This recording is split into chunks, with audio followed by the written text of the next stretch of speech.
I'd like to welcome to the show Taylor Barton and G.E. Smith. Uh, they are music people and have had a long history in the business, including um, playing with some of the greatest musicians and composers of our time. G.E. Smith is, for 10 years, was had the band for Saturday Night Live. Taylor Barton has produced many of his shows, and somehow they've settled out here.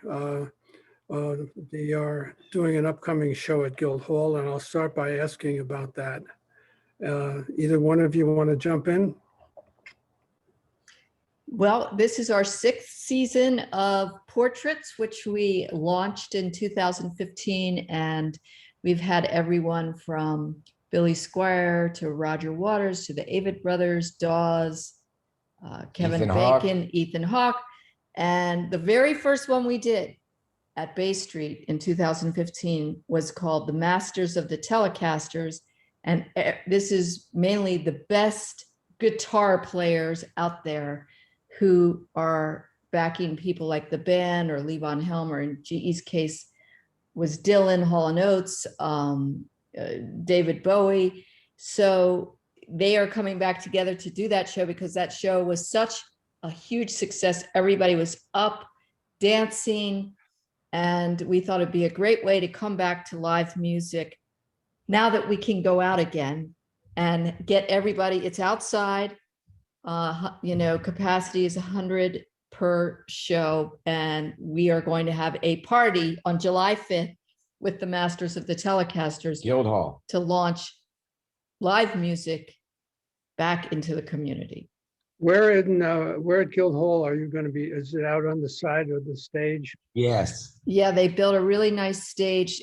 They call it In the Garden. It's on the side, and we did a show there last summer, and it was beautiful. Actually, it was really beautiful. Of course, the theater is itself gorgeous, and that will reopen probably at the end of the summer. But when we made these plans, we wanted to come back and celebrate, and also celebrate the 4th of July and Guildhall's 90th anniversary. That's also what we're celebrating. Well, that's going to be wonderful, and I will be there. Okay, Excellent. good. Wear that hat. And Dan. bring your dancing shoes. That's a great hat you're wearing. I love it. I wanted to ask you, every one of the musicians you've worked with has his own style, his own instrumentation, and his or her own way of doing things. And it just seemed to me it must be wonderful to be able to see where they're going and go there. And I wanted to ask you about it, and tell me some of the if you have any standout stories that you might want to tell us about the times you've been in that position. Well, yeah, I've been very lucky. I've never done anything except music. I got a guitar when I was 4, and I started playing seriously probably when I was 7. Started playing professionally when I was 11, and it's all I've ever done. Well, let's tell a Bob Dylan story, because since yesterday was Bob's 80th birthday, and I had always loved his music. His first record came out when I think I was about 11, and I got it right away and learned all the songs, and I was very influenced by Bob. And a wonderful thing, when I was playing with him, we would have an electric band, just a small band, myself on guitar, Bob on guitar, a bass player, and a drummer, just 4 of us. And we'd start the show, and then at some point, about an hour in, we'd break it down to just Bob and myself on acoustic guitars. And he would just play whatever he wanted, and I would just follow along. And I've always loved that kind of seat of the pants kind of playing. I always say there's only 12 notes. How wrong can you go? I would just follow him. And I guess it worked pretty good, because he felt free to be able to do any song that he wanted, without us ever talking about it. He would just launch into it, and I'd grab hold of his coattails and see where it took us. I remember hearing his song, one of his less popular songs, which I love, is "Man Invented All the Animals," named all the animals. Yes, great song. We played that a few times. Yeah. Great song. You think The man gave names to all the animals? Something like that. yeah, man Yeah. gave all the animals. Yeah.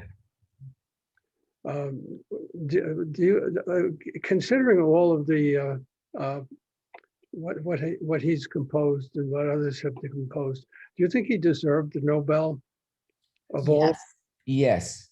Yes. Yesterday morning, I went out and sat in the car for a minute listening to the radio because I knew they'd be playing a lot of Bob and talking about him. And they played that song that he put out about a year ago called "Murder Most Foul." It's 17 minutes long. And it's this long catalog of markers in 20th century American History, culture and history. politics. It's kind of based around the JFK assassination, but he goes all over the map in America, in the United States. And it's such genius. It's such great literature that I thought, yeah, he deserved that prize. I did too, by the way. But I have my iPods, my earpods, and I sure. like I'm in the middle of, I'm doing the backup part also. I see the intro. I was listening to him this morning just by chance, one of his early songs, and he was what, 23 on that record I was listening Not to? even. And he was already so steeped in existentialist intellect. He was so smart, and he was just talking about in the song coming to Greenwich. He called it Greenwich Village. He was kidding. And he says he walks in and he plays a couple of tunes, and the guy likes them, and then he says, and sooner or later, everything is struck by the fountain of a pen. And he said, oh, there's plenty of people around here who have no food to eat, but they have a lot of forks and knives. And he says, somebody's got to cut something. They got to cut something. So then, at that age, he was like, they're going to cut me. Yeah. As an artist. I was just like, how did he know this at such an early age? And it's funny we're talking about this because I had no idea what we were going to talk about, but I just had to add that. Well, gee, did you tour with these bands or just play it? No, toured, and with a lot of them made records as well. But touring, I've always been a live musician. That's what I enjoy the most. So I'm very glad that this period of quarantine and everything is ending, so I can get back out and play in front of people again. How did you come to move out here? I know you're from Pennsylvania. I didn't get a chance. Where are you from, Taylor?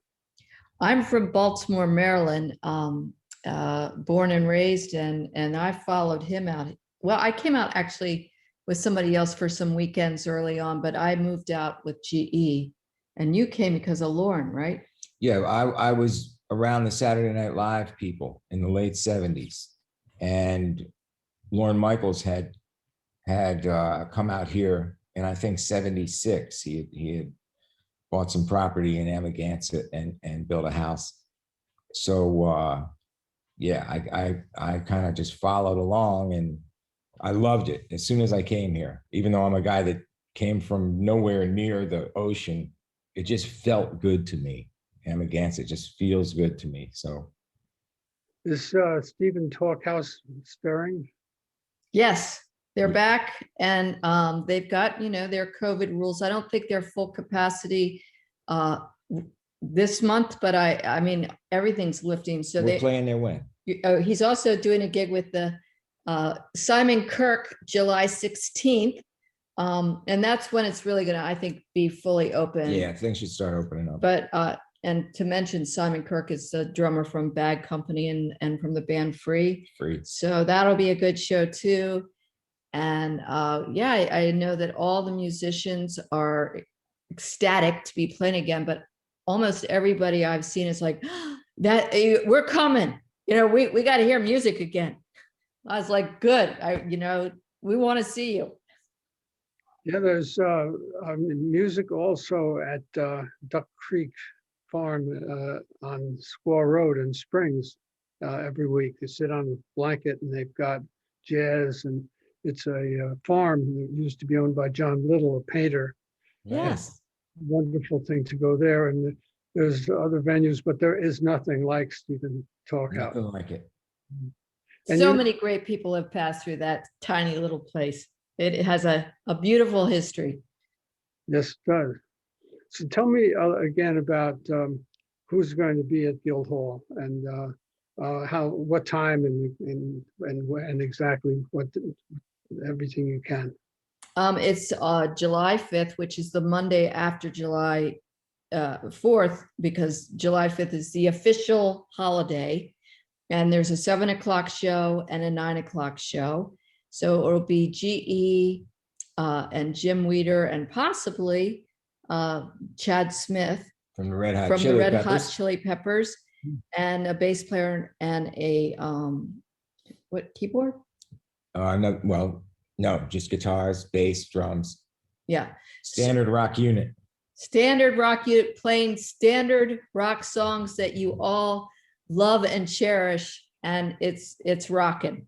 It's a rocking show, and I'm so happy to bring it back because everybody, the first time we did it, was like, oh, we loved it. When are you going to bring it back? And so we try to keep it very eclectic and keep it fresh and keep it with a bunch of different people that might not come here.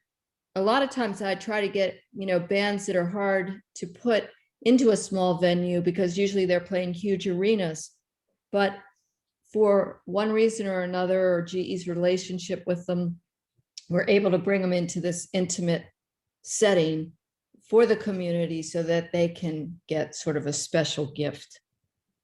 I read somewhere that you said you live within a short walk from Stephen Talkhouse. You can just Yeah, you can walk to work. That's correct. Yeah. Well, we actually moved in within Amagansett. So now it's a little bit longer of a walk, but where we lived for many, many years was, you could walk there in 5 minutes. So it's great. People have been known to stumble out of there and sleep in nearby houses as well. That's right. Taylor, you've also produced some big shows, and one at Madison Square Garden. And tell us a little bit about the intricacies of doing that. Madison Square Garden, I didn't do. I did Summer Stage in Central Park West. GE played the Dylan 30th, what was it? The 30th? Yeah, 30th anniversary Bob Anniversary. Dylan show. Maybe that's what you're referring to. I was the musical director for that. Yeah, but I That was a big show. produced Summer Stage for Central Park, which has all the money that gets raised at this gala serves all 5 boroughs for all entertainment in the summer. So that's a big gala. And I produced a couple of shows in the past for the UN, which was run by, at the time, the premier music lawyer, Paul Marshall, who is no longer with us, but who started Woodstock and was, integral in Michael Jackson's catalog and a slew of others, and taught me everything about everything. He definitely was a mentor for me in the business. And we're working with Ron Delsner a little bit, well-known promoter out here. We've done some things, and we're doing something, we hope, at the end of the summer, which we can't announce yet, but it will be good. And I really enjoy producing. It's, for me, for him, playing the guitar is like brushing his teeth. Producing for me is like brushing my teeth. I feel very comfortable doing it. Oh, that's great. And we're glad you're here. That's for sure. Well, we're glad to be here too, because it's a wonderful community. And we all know, after getting through what we just got through, we did a good job. We did a good job. Yeah, out here. I'm very impressed with the way people you know, especially like the year-round people, you know, the people that really live here.